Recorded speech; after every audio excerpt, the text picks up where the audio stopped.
अस्सलाम वालेकुम आदाब। मैं हूं खलील फरहाद। हैदराबाद समेत तेलंगाना भर की अहम खबरों की तफसील जानने के लिए बुलेटिन की शुरुआत करते हैं हेडलाइंस से। शहर हैदराबाद समेत तेलंगाना भर में 40 किलोमीटर फी घंटे की रफ्तार से चलेंगी हवाएं। कई डिस्ट्रिक्ट्स में शदीद से शदीद तर बारिश का इम्कान, येलो अलर्ट भी जारी।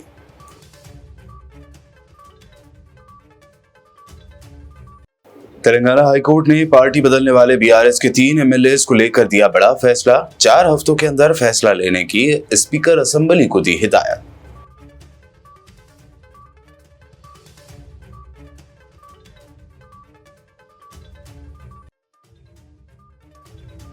सीएम रेवंत रेड्डी ने हैंडलूम स्टूडेंट्स को हर महीने 2500 वजीफा देने का किया ऐलान। सेल्फ हेल्प की 63 लाख खवातीन को हर साल 2 साड़ियां देने की भी कही बात। मोदी हुकूमत के वक्फ तरमीमी बिल को लेकर औरंगाबाद में असदुद्दीन ओवैसी का खिताब। कहा, वक्फ को खत्म करने के पीछे खत्म नबूवत के मुनकरीन भी हैं शामिल।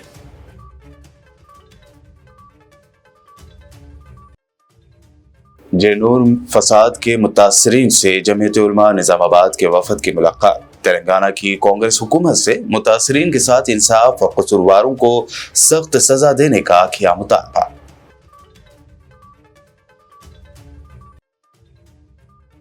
और यूपीआई फ्रॉड करके 4 करोड़ की हेराफेरी करने वाली गैंग के 13 मेंबर्स को साइबराबाद पुलिस ने किया गिरफ्तार। 1,72,000 कैश, 50 लाख मालियत के इलेक्ट्रॉनिक्स आइटम्स किए जब्त। ये थी हेडलाइंस। बढ़ते हैं खबरों की तफसील की जानिब। शहर हैदराबाद और नॉर्थ तेलंगाना के डिस्ट्रिक्ट्स के लिए महकमे मौसमियात ने येलो अलर्ट जारी किया है, क्योंकि रियासत में 3 दिनों तक 40 किलोमीटर फी घंटे की रफ्तार से हवा चलने के साथ साथ बारिश होने का इम्कान है। महकमा मौसमियात ने कहा कि शुमाली तेलंगाना में शदीद से शदीद तर बारिश होने का इम्कान है। खास तौर पर आदिलाबाद, निर्मल, जगतियाल और मंचिरियाल जैसे डिस्ट्रिक्ट्स में शदीद बारिश होगी। आइंदा 48 घंटों के तक कई जगहों पर हल्की से दरमियानी बारिश भी होती रहेगी। रियासत भर में होने वाली हालिया बारिश ने तेलंगाना भर के ज़खायर-ए-आब को फुल कर दिया है। इसी तरह तेलंगाना के अहम डोंकराई डैम के 7 दरवाजे उठाकर नशेबी इलाकों की तरफ 1,10,000 क्यूसेक पानी छोड़ा गया। अलूरी जिले के चिटनूर एजेंसी में जेनको हुकाम ने बताया कि दरियाए साबरे में पानी की सतह बढ़ने की वजह से सेलेरू नदी में पानी छोड़ा गया है। साथ ही हुकाम ने नशेबी इलाकों में रहने वाले लोगों को अलर्ट रहने की हिदायत दी है।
तेलंगाना हाईकोर्ट ने आज पीर को 3 दरख्वास्तों पर अहकामात जारी किए, जिनमें असेंबली स्पीकर को हुक्म देने का मुतालबा किया गया था कि वो पार्टी बदलने वाले बीआरएस एमएलए दानम नागेंद्र, कडियम श्रीहरि और टी वेंकट राव को आज से 4 हफ्ते के अंदर नाअहल करार दें।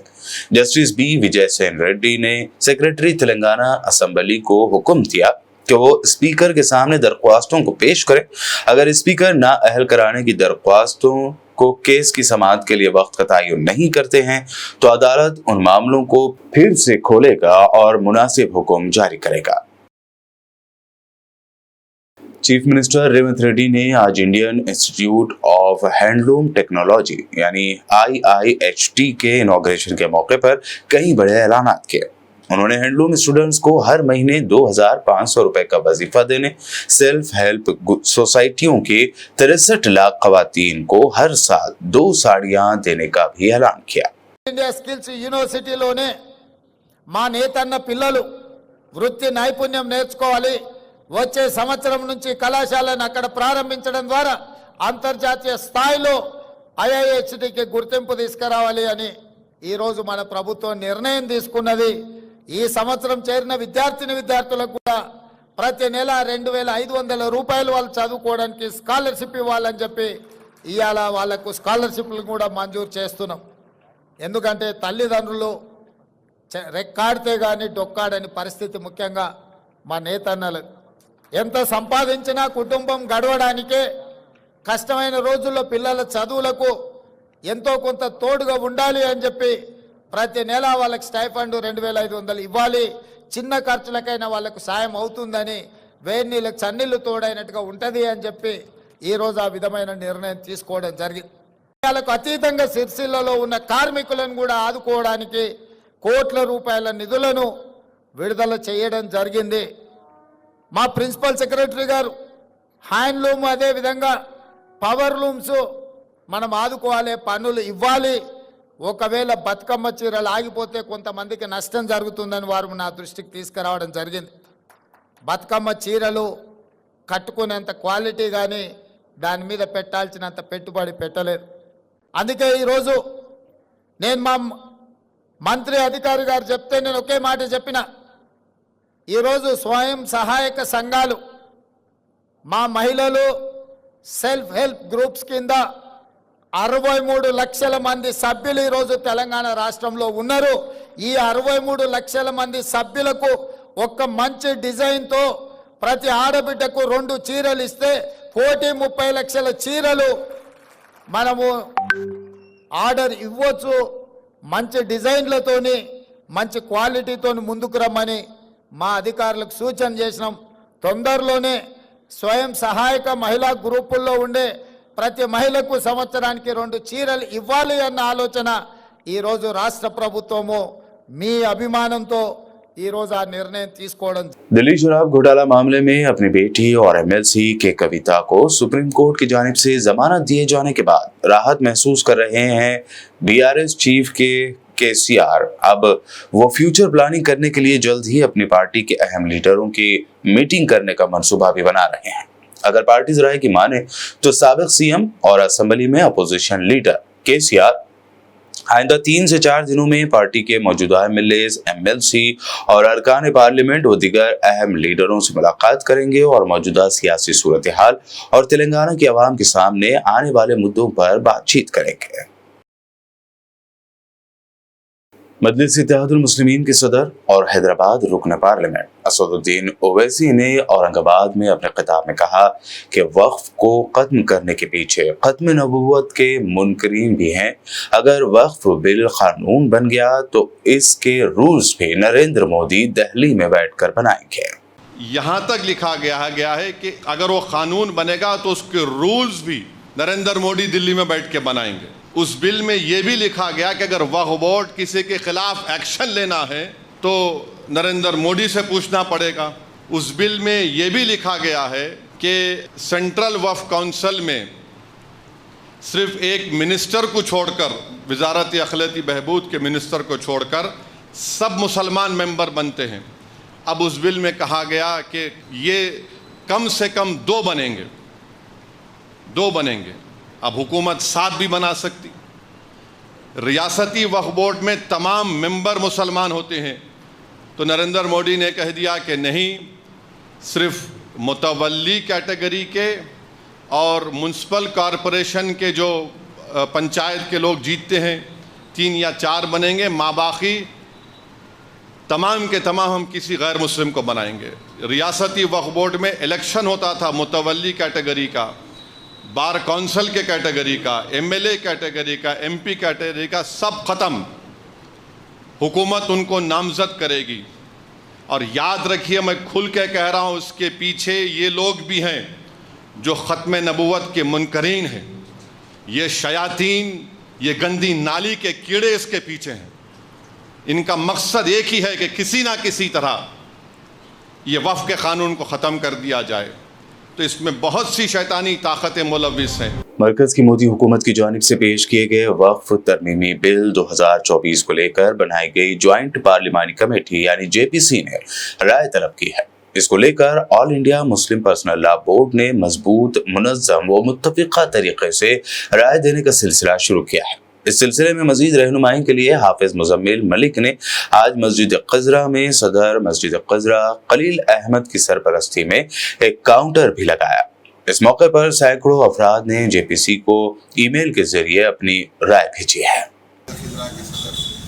लोगों को सबको ये दावत देना चाहता हूँ कि जो इंडियन गवर्नमेंट जो अमेंडमेंट बिल लेकर आई है, जो जेपीसी को भेजी है, उसके तहत हमें इसको रिजेक्ट करना है। आदिलाबाद के सारे मुसलमानों से मैं ये अपील करता हूँ कि सभी लोग अपने स्मार्टफोन के ज़रिए ये मुस्लिम पर्सनल लॉ बोर्ड के ज़रिए भेजा गया QR कोड जो है इसको स्कैन कीजिए और गूगल के ज़रिए इसको नेट में जाकर आप रिजेक्ट कीजिए। इसके तहत आपका वोट दर्ज हो जाएगा और ये बिल मुस्तरद हो जाएगा।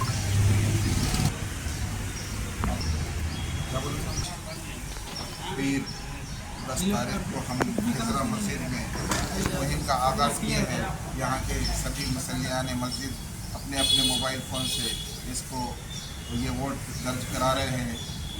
इसीलिए मैं आप सभी से ख्वाहिश करता हूँ कि आप अपने मसाजिद में भी इस प्रोग्राम को मुहिम के तहत चलाइए और सारे मुसलमानों का वोट दर्ज कराइए। इस तरीके से इस जेपीसी के जो इस मीटिंग में जेपीसी मीटिंग में आप अमेंडमेंट बिल को रिजेक्ट कराइए।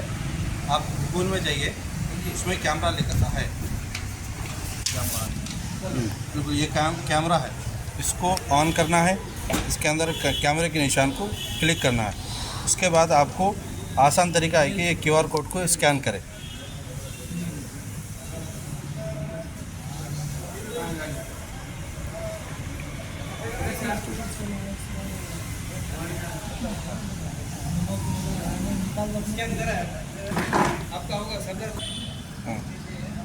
स्कैन करने के बाद ये लिंक आएगी, इसको आपको लिंक को क्लिक करना है। आपको खुद ब खुद ऐसो ये साइट ओपन हो जाएगी। आपको जाना है, जीमेल खोलना है। ये पहले से पूरा मैटर लिखा हुआ है, बस इसके बाद आपको अपना नाम लिखना है।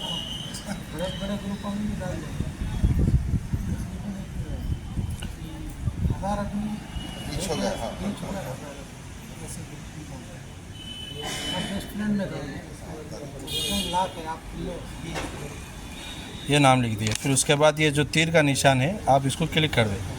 आपका खुद ब खुद इंशाल्लाह। तेलंगाना वक्फ बोर्ड चेयरमैन सैयद अजमतुल्लाह हुसैनी और वक्फ बोर्ड के अरकान ने आज प्रेस कॉन्फ्रेंस करते हुए अपने दिल्ली दौरे के दौरान जेपीसी कमेटी के साथ हुई मीटिंग की तफसीलात बताए।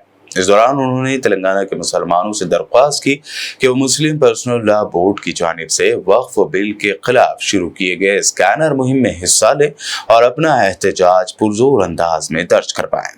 1% लगभग 25 लाख से ज्यादा अभी तक ऑब्जेक्शंस नहीं आए उनके पास, सिर्फ 1% ऑब्जेक्शंस आए उनके पास। इसलिए हम ये चाहते हैं कि आपके ज़रिए वक्फ बोर्ड भी एक आइम्मा मौज़ीन के ज़रिए मसाजिदों में और हम भी बाहर एक मुहिम चलाने की, हम भी एक बोर्ड के मेंबरान के साथ बात करके हम ये भी एक मुहिम, रियासती मुहिम चलाएंगे। मसाजिदों में जुमाओं के खुतबा में खाली वक्त भी हम इसके ऊपर हम बात करेंगे। लेकिन आप लोग के मीडिया के ज़रिए तेलंगाना वक्फ बोर्ड का एक अपील है कि आप लोग जो उनका ईमेल आईडी है, जो स्कैन बारकोड है, उसके ऊपर स्कैन करके अपने ऑब्जेक्शंस, अपने सजेशंस उनको भेजिए। इस बिल के खिलाफ अगर आवाज़ उठाइए। अगर ये बिल अगर कहीं ना कहीं अमेंड होता है, अगर बिल अगर पास होता है तो वक्फ के जायदादें तकरीबन ख़त्म हो जाएंगे, क्योंकि वक्फ किसी की ज़ाती प्रॉपर्टी नहीं है। जितना वक्फ बोर्ड की जिम्मेदारी है, वक्फ बोर्ड इसका निगरानकार है, वक्फ बोर्ड की जितनी जिम्मेदारी है तमाम मुसलमानों की भी उतनी जिम्मेदारी है, कौम की जिम्मेदारी है कि इसके बेदार हो और इसके लिए एक मुहिम चलाए, सब लोग को बाहर आए, तभी जाके वक्फ बोर्ड ये वक्फ अमेंडमेंट बिल कि इसको रोक सकते हैं। वक्फ की जायदादों की हम हिफाजत कर सकते हैं। इसलिए मैं फिर एक बार तमाम मेंबरान का और आप तमाम लोगों का शुक्रिया अदा करता हूं कि इस अब तक के इस मुहिम में वक्फ बोर्ड की जो इस अब तक की इस पहल में, इस मुहिम में आप तमाम लोगों ने हमारा साथ दिया और उम्मीद है कि इसको बचाने में और वक्फ बोर्ड को बचाने में और इस बिल को नाकाम करने में आप तमाम लोग एकजुट होकर बाहर आएंगे। मैं तमाम सियासी पार्टियों, सियासी जमातों के, मुस्लिम कायदीनों से, सोशल ऑर्गेनाइजेशन से और रिलीजियस ऑर्गेनाइजेशन से, ब्यूरोक्रेट से, जो रिटायर्ड ब्यूरोक्रेट से, जो अभी मौजूदा ब्यूरोक्रेट से, और मैं वकला से, चाहे हाई कोर्ट के हो या सुप्रीम कोर्ट के हो, नौजवानों से, उलमाओं से, मसाजिदों के आयमा मौजूनों से,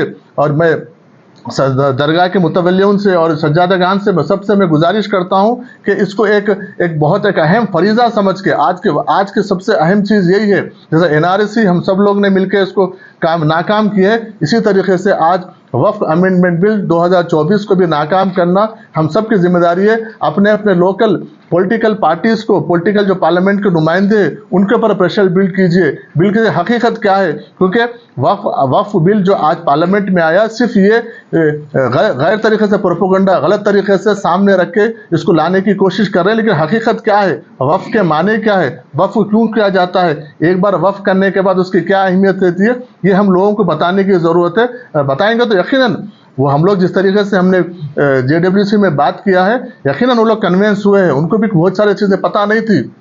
हम उनसे बात किए, डायलॉग्स करने की ज़रूरत है, उनसे बात करने की ज़रूरत है, उनको कन्वेंस करने की ज़रूरत है। तो यकीनन ये बिल रुकेंगे, क्योंकि अल्लाह हिफाजत करने वाला है, लेकिन हमको भी इसको अवेयरनेस लाने की, हम सबको एकजुट होकर इसके ऊपर काम करने की ज़रूरत है। आप तमाम लोगों का बहुत बहुत शुक्रिया।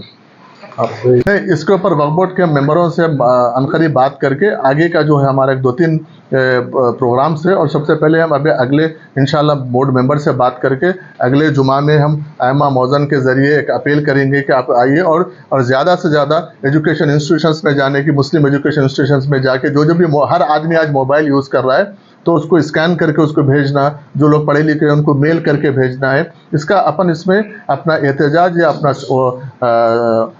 सजेशंस, अपना ऑब्जेक्शंस उसमें अगर हम जितना ज़्यादा हो सके, अभी वही जैसा मैं बताया कि 25 करोड़ की आबादी में सिर्फ हम करीब 25 लाख से ज़्यादा अभी तक हम नहीं भेज सके। तो कहीं ना कहीं हम सबको इसके ऊपर अवेयर होने की ज़रूरत है, इसको एक सोशल मीडिया में एक मुहिम चलाने की ज़रूरत है। उसके लिए आप मीडिया वाले बहुत बड़ा इसका जरिया बन सकते हैं कि आप तमाम लोगों से अपील है कि इसमें थोड़ा सा अवेयरनेस आने की जरूरत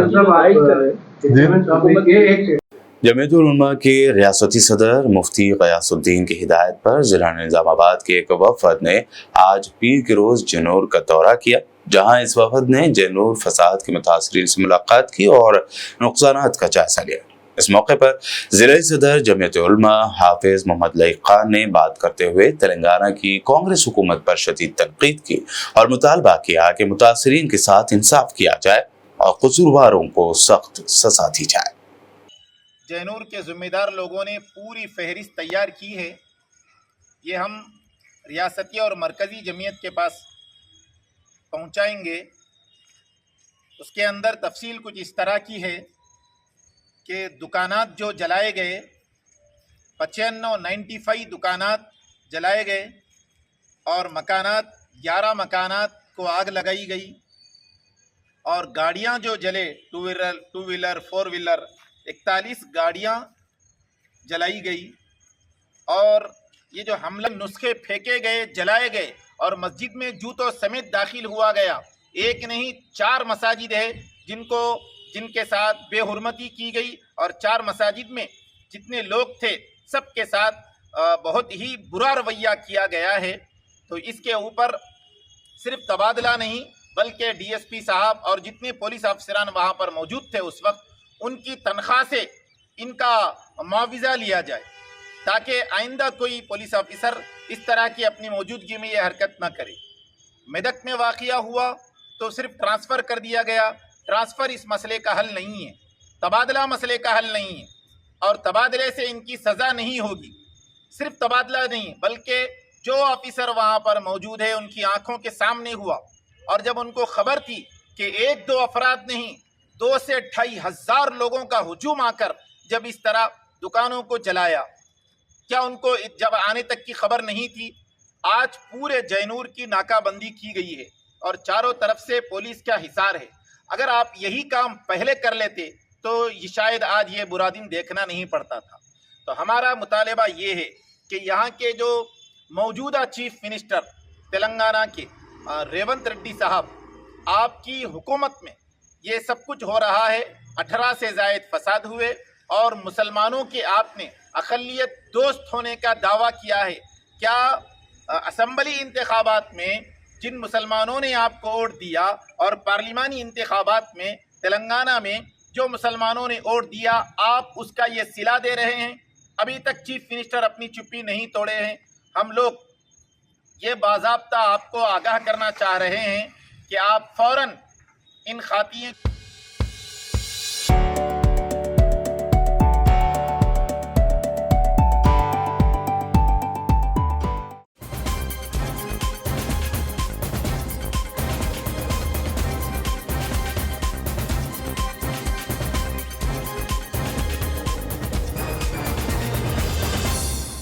ब्रेक के बाद आगे बढ़ते हैं और अब देखते हैं मज़ीद अहम खबरें।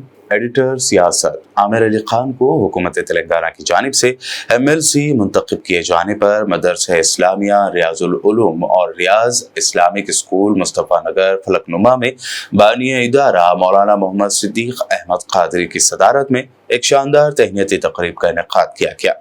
इस मौके पर बानी इदारा के हाथों आमिर अली खान की गुलपोशी व शालपोशी करते हुए तहनीत पेश की गई। तकरीब के अख्तिताम पर नाज़िम इदारा मौलाना मोहम्मद रियाज अहमद कादरी हुसामी ने मेहमानों का शुक्रिया अदा किया।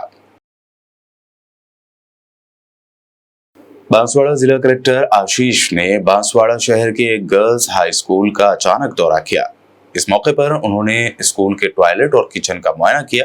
उन्होंने गुज़िश्ता साल स्कूल के 10th क्लास के 75% नताइज पर अदम इत्मीनान का इजहार करते हुए इस साल 100% रिजल्ट लाने का तुलबा और टीचर्स को भी हिदायत दी। बाद उन्होंने कबायली लड़कियों के आश्रम स्कूल, माता शिशु अस्पताल, कालकी तालाब का भी दौरा किया।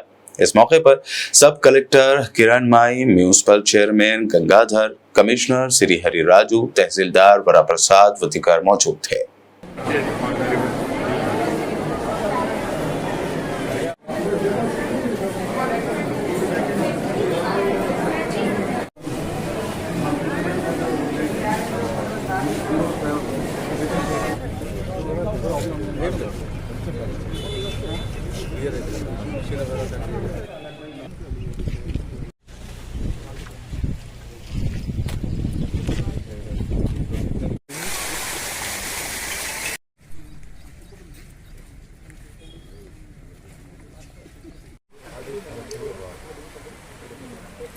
घर घर कचरे को बाकायदगी से जमा करने, साफ सुथरी गलियों और रिहायशियों के लिए सेहतमंद माहौल को यकीनी बनाने के मकसद से हल्का असम्बली याकुतपुरा के मजलिसी MLA जाफर हुसैन मेराज ने शाहजहां फंक्शन हॉल में घर घर कचरा उठाने वाली 50 ट्राईसाइकिल्स तकसीम की। इस मौके पर याकुतपुरा असम्बली हल्के असम्बली के मजलिसी कारपोरेटर्स, GHMC ओहदेदार व दीगर मौजूद थे।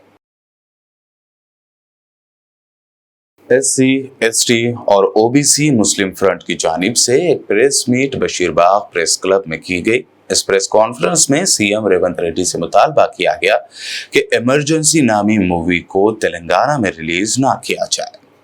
ये प्रेस कॉन्फ्रेंस का मकसद ये है कि हाल ही में आदिलाबाद जिला, उम्मड़ी आदिलाबाद जिला फिल्म के नाम से एक फिल्म रिलीज़ करने की कोशिश की गई, जिससे हमारे सिख भाइयों के दिल को काफ़ी ठेस पहुंची और हम उनके साथ मिलकर इसके खिलाफ में एक मेमोरेंडम कोमटिरेड्डी वेंकट रेड्डी साहब के ऑफिस में दिए हैं और हम उनको वार्निंग भी दिए हैं कि अगर इस तरह की फिल्में अगर यहाँ पर रिलीज़ होती हैं तो इसके लिए जो भी अंजाम होगा उसकी राज जिम्मेदार हुकूमत होंगी।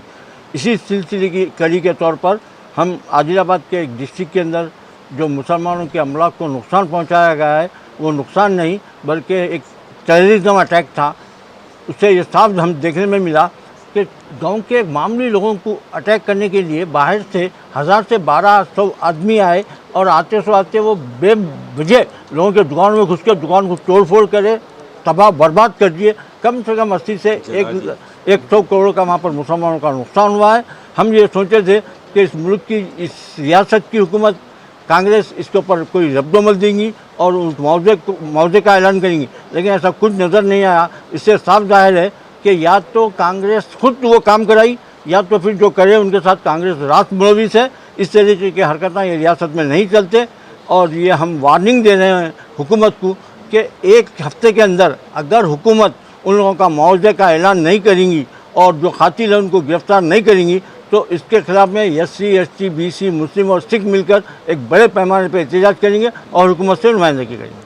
तेलंगाना के शहर वरंगल में मुस्लिम वेलफेयर सोसाइटी की जानिब से खवातीन को खुद मुख्तार बनाने की कोशिशों के तहत एडवांस्ड टेलरिंग कोर्स का तीसरा बैच शुरू कर दिया गया है। इस कोर्स में खवातीन को जदीद टेलरिंग की महारतें सिखाई जाएंगी ताकि वो माशी तौर पर मजबूत हो सके। कोर्स के अख्ताम पर सेटविन की जानिब से एक इम्तिहान मुनक्कद किया जाएगा, जिसके बाद कामयाब होने वाली खवातीन को सर्टिफिकेट्स दिए जाएंगे। वेलफेयर सोसाइटी एक अरसे दराज से कौम की खिदमत करते हुए आ रही है। गवर्नमेंट ऑफ तेलंगाना की तरफ से, फाइनेंस कॉरपोरेशन की तरफ से इस सोसाइटी को स्किल डेवलपमेंट सेंटर के तहत एक यूनिट ग्रांट किया गया है, जिसमें तकरीबन 30 से ज़ायद एडवांस किस्म के मशीनरी दिए गए हैं। अल्हम्दुलिल्लाह सोसाइटी इसको भरपूर इसका इस्तेफ़ादा हासिल करने की कोशिश कर रही है। बैचेस में तरीक़ेकार इसका ये है कि इस फैशन डिज़ाइनिंग का कोर्स सेटविन की तरफ से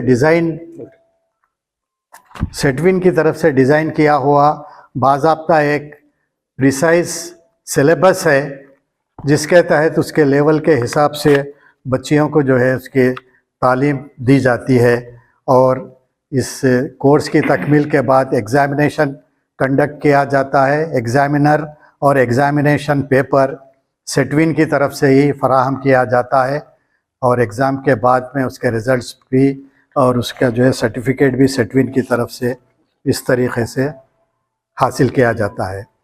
इस सर्टिफिकेट की अहमियत है, इस सर्टिफिकेट की बुनियाद पर कैंडिडेट कोई भी जो है जॉब, गवर्नमेंट का जॉब इस फील्ड में हासिल कर सकता है और वक्त पड़ने पर और अपना ख़ुद का बुटीक अगर कायम करना चाह रहा है तो उसके तहत। सीनियर IPS ओहदेदार CV आनंद ने आज पीर को Telangana police joint command and control centre में हैदराबाद पुलिस कमिश्नर के ओहदे का जायजा लिया। उन्हें कोताकोटा श्रीनिवास रेड्डी की जगह शहर हैदराबाद के पुलिस कमिश्नर के तौर पर दोबारा बहाल किया गया है। CV आनंद ने अपने ओहदे का जायजा लेने के बाद तेलंगाना के CM रेवंत रेड्डी से जुबली हिल्स वाक़े उनकी क़यामगाह पर मुलाकात भी की। बता दें कि उन्होंने दिसंबर 2021 से अक्टूबर 2023 तक हैदराबाद पुलिस कमिश्नर के तौर पर भी अपने फराइज अंजाम दिए थे।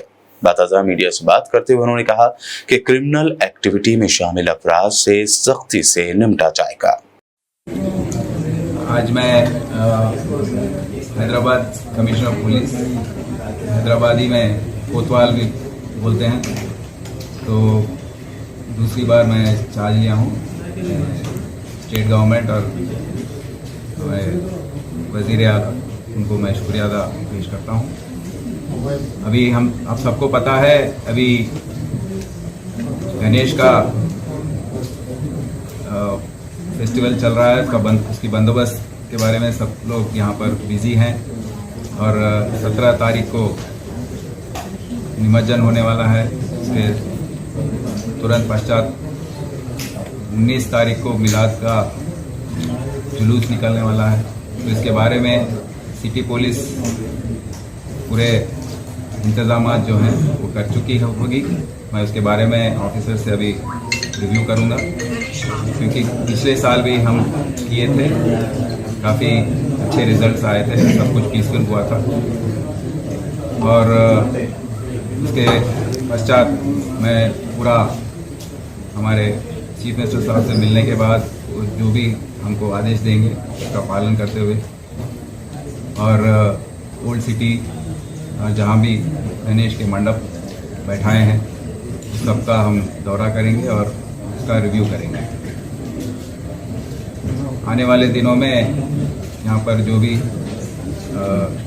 लॉ एंड ऑर्डर और दूसरे ट्रैफिक के इश्यूज हैं, ड्रग्स का इश्यू है, उसका सब हम रिव्यू करेंगे और आपको इत्तला करेंगे कि क्या क्या हम इसके बारे में स्टेप्स लेने वाले हैं। रचाकुंडा पुलिस कमिश्नर सुधीर बाबू IPS ने आज पुलिस एहलकारों के लिए फलाही इक़दामात के हिस्से के तौर पर रचाकुंडा के ट्रैफिक विंग के एहलकारों में 500 व्हाइट कैप्स तकसीम किए। इस मौके पर कमिश्नर ने कहा कि फील्ड लेवल के अमले की फलाह व बहबूद को अव्वलीन तरजीह दी जाएगी और ये कैप उन अमले के लिए एक छोटी सी सताइश के तौर पर हैं जो रचाकुंडा में ट्रैफिक कंट्रोल करने के लिए मेहनत कर रहे हैं। साइबराबाद पुलिस ने 4 करोड़ रुपए के बड़े UPI फ्रॉड करने वाली गैंग के 13 मेंबर्स को गिरफ्तार किया है। ये गैंग बजाज इलेक्ट्रॉनिक्स के साथ चीटिंग और फ्रॉड करके करीब 4 करोड़ रुपए के सामान खरीद चुकी थी। पुलिस ने 1,72,000 रुपए कैश और 50 लाख मालियत के इलेक्ट्रॉनिक्स आइटम्स जब्त किए हैं। మామూలుగా మనమే న్యాచురల్గా అయితే ఒక వ్యక్తి పర్చేజ్ కోసం వెళ్ళినప్పుడు మనం ఏం చేస్తాం, వస్తువులు కొన్న తర్వాత ఇన్స్టాంట్గా మనం పేమెంట్ చేయడం జరుగుతుంది. వీళ్ళు ఏం చేస్తారంటే ఇన్స్టాంట్గా పేమెంట్ చేయకుండా అక్కడ ఉన్న UPI స్కానర్ని ఫోటో క్లిక్ చేయడం జరుగుతుంది. ఆ ఫోటోని ఎవరైతే వీళ్ళ కాన్స్పిరసీలో ఉన్నటువంటి వ్యక్తి ఎవరైతే ఉన్నారో అవుట్ సైడ్ ఉంటారు, మేబీ షోరూమ్ అవుట్ సైడ్ ఉండొచ్చు, మేబీ అదర్ స్టేట్లోనే ఉండొచ్చు, ఇంకా అది మనకు ఫర్దర్ ఎగ్జామినేషన్లో తెలుస్తుంది. అతను పేమెంట్ చేస్తాడు.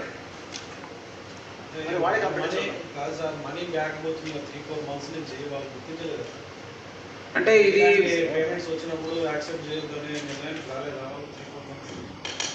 ఇక అది ఇప్పుడు వాళ్ళ దృష్టికి వచ్చింది కాబట్టినే మనకు కంప్లైంట్స్ రైజ్ చేసినారు.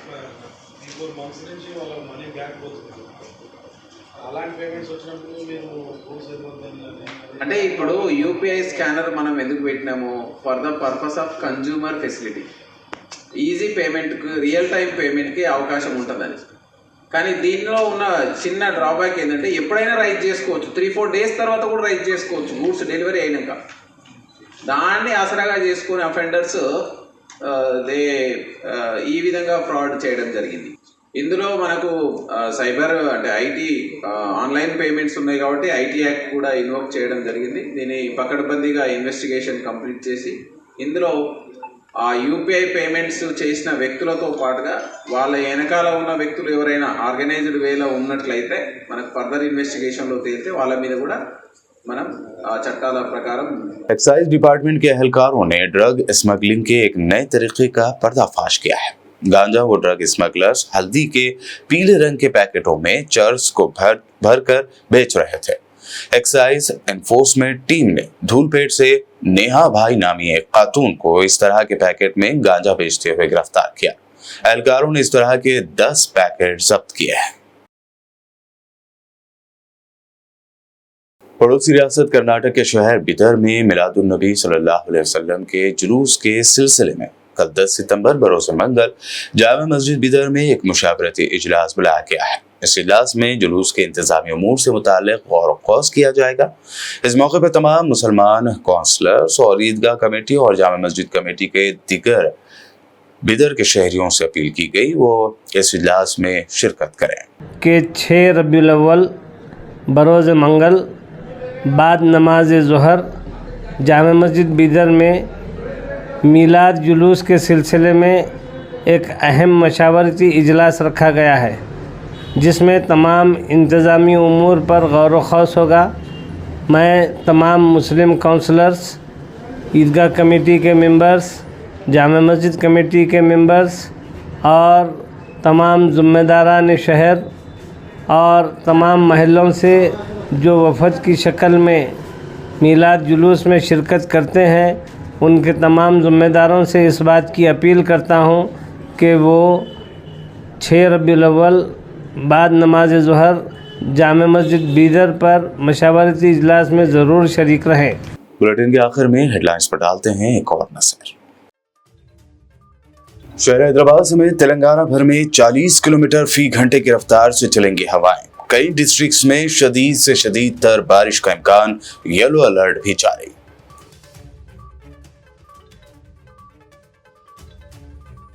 तेलंगाना हाईकोर्ट ने पार्टी बदलने वाले BRS के 3 MLAs को लेकर दिया बड़ा फैसला। 4 हफ्तों के अंदर फैसला लेने की स्पीकर असेंबली को दी हिदायत।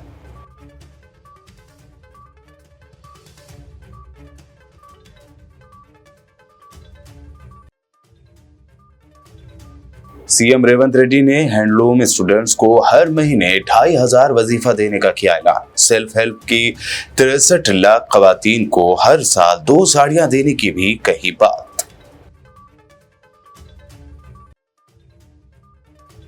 मोदी हुकूमत के वक्फ तरमीमी बिल को लेकर औरंगाबाद में असदुद्दीन ओवैसी का खिताब। कहा, वक्फ को खत्म करने के पीछे खत्म नबूवत के मुनकरीन भी हैं शामिल।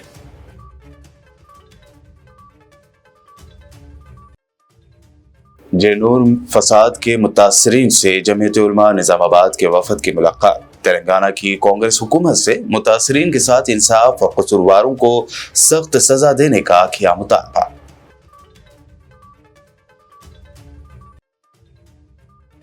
और यूपीआई फ्रॉड करके 4 करोड़ की हेराफेरी करने वाली गैंग के 13 मेंबर्स को साइबराबाद पुलिस ने किया गिरफ्तार। 1,72,000 कैश, 50 लाख मालियत के इलेक्ट्रॉनिक्स आइटम्स किए जब्त। वीबीएन न्यूज में अभी आपने देखी हैदराबाद व तेलंगाना की अहम खबरें। मजीद ताज़ा तरीन अपडेट्स और दिलचस्प प्रोग्राम्स के लिए देखते रहिए वीबीएन चैनल।